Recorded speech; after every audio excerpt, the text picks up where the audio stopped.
একবার একটা রাজা তার 3 মন্ত্রীকে ডেকে বলল, তোমাদের আমি একটা পরীক্ষা নিতে চাই। তোমরা 3 জনে আমার যে বাগানটা আছে, সুন্দর সুন্দর ফলের বাগান, সেখান থেকে তোমরা সুন্দর সুন্দর কিছু ফল এনে আমায় দেবে। এ নাও, 3 জনায় 3টে বস্তা দিলাম, 3 জনায় 3টে বস্তায় ভর্তি করে ফলমূল নিয়ে এসো। তোমরা যে রকম খুশি ফল নিতে পারো, ভালো খারাপ মন্দ যেরকম খুশি তোমরা ফল নিতে পারো। এই বলে 3 মন্ত্রীকে রাজা তার সাধের ফল বাগানে যেতে অনুমতি দিল। এবারে প্রথম যে মন্ত্রী, সে মনে মনে ভাবছে, রাজামশাই বলেছে সাধের ফল বাগান থেকে ফল নিয়ে আসতে হবে, অতএব আমি যদি ভালো ভালো ফল নিয়ে যাই রাজামশাই ভীষণ খুশি হবে আর আমাকে নিশ্চয়ই কোনো উপহার দেবে। এই ভেবে প্রথম মন্ত্রীটা গাছের যত ভালো ভালো সুন্দর সুন্দর ফল ছিল, বেশ রাজার পছন্দ হবে, বেশ সুন্দর সুন্দর ফল, সেইগুলো সে বস্তার মধ্যে ভর্তি করলো এবং বস্তার মধ্যে ভর্তি করে নিয়ে এসে রাজার সামনে রাখলো। দ্বিতীয় মন্ত্রী গিয়েছিল সেই বাগানে। রাজার বাগান তো আর এইটুকুনি নয়, বিশাল বড় বাগান। দ্বিতীয় মন্ত্রীটা মনে মনে ভাবলো, দূর, রাজামশাই কি এত টাইম আছে নাকি? রাজামশাইয়ের 2-3টে রানী, তাদের সমস্যার সমাধান করতে করতে দিন শেষ। প্রজাদেরকে পালন করবে না আমার বস্তায় কতগুলো ফল আছে সেটা দেখবে? দরকার নেই। নিচে কিছু পাতা টাতা দিয়ে উপরে কিছু ভালো ফল আর কিছু খারাপ ফল এক জায়গায় রেখে দিয়ে রাজামশাইয়ের কাছে এনে বলে, রাজামশাই এই নিন, আমি ফল নিয়ে এসেছি। তৃতীয় মন্ত্রীর পালা। তৃতীয় মন্ত্রীর পালা। তৃতীয় মন্ত্রীও গেছে বাগানে ফল আনতে।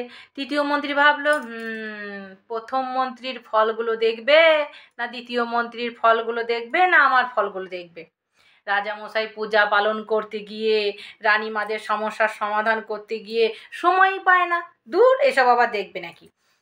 তৃতীয় মন্ত্রী কি করলো, নিচে যত পাতা টাতা এসব ওসব দিয়ে উপরে কিছু কিছু ফল, ওই 2-4টে ফল নিয়ে এসে রাজামশাইকে বললো, রাজামশাই এই নিন, আমি আপনার জন্য ফল নিয়ে এসেছি।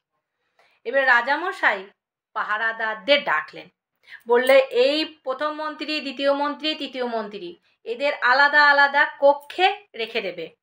আর এই বস্তাগুলো, যার যা বস্তা, ওই কক্ষের মধ্যে রেখে দেবে। 7 দিন ওরা ওই কক্ষে থাকবে। জল ছাড়া ওনাদেরকে আর বাইরে থেকে কিচ্ছু দেবে না।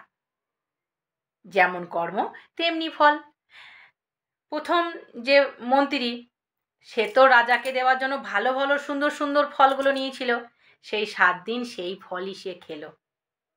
তার আরামসে দিন কাটে, বাইরে থেকে জল পায়, আরামসে দিন কাটে। দ্বিতীয় মন্ত্রী নিচে পাতা টাতা রেখেছিল, ওপরে কিছু ভালো ফল কিছু খারাপ ফল রেখেছিল। তো ভালো ফল দুটো একটা করে খেয়ে কোনো রকমে 7 দিন কাটালো। তার একটু একটু কষ্ট হয়েছিল। কিন্তু তৃতীয় মন্ত্রী, যে কিছু পচা ফল আর কিছু ভালো ফল আর পুরোটাই পাতা রেখে দিয়েছিল বস্তার মধ্যে, তার খুব কষ্ট হলো।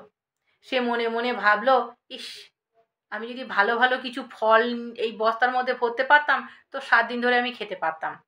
অতএব আমরা আমাদের জীবনের বস্তায় যত সুন্দর সুন্দর ফল ভরে রাখতে পারবো, পরে কিন্তু ভবিষ্যতে সেই সুন্দর সুন্দর ফলগুলোই আমাদের ভাগ্যে জুটবে। আমরা কিন্তু যখন কর্ম করি তখন কিন্তু ভাবি না আমরা ভালো কর্ম করছি না মাঝারি কর্ম করছি না খারাপ কাজ করছি। উনি যখন ওপরে বসে আছেন সব কিন্তু দেখতে পায়। যেমন কর্ম ঠিক তেমনি তার ফল হয়। ভালো থাকবে, সুস্থ থাকবে, আমার সঙ্গে থাকবে। নমস্কার।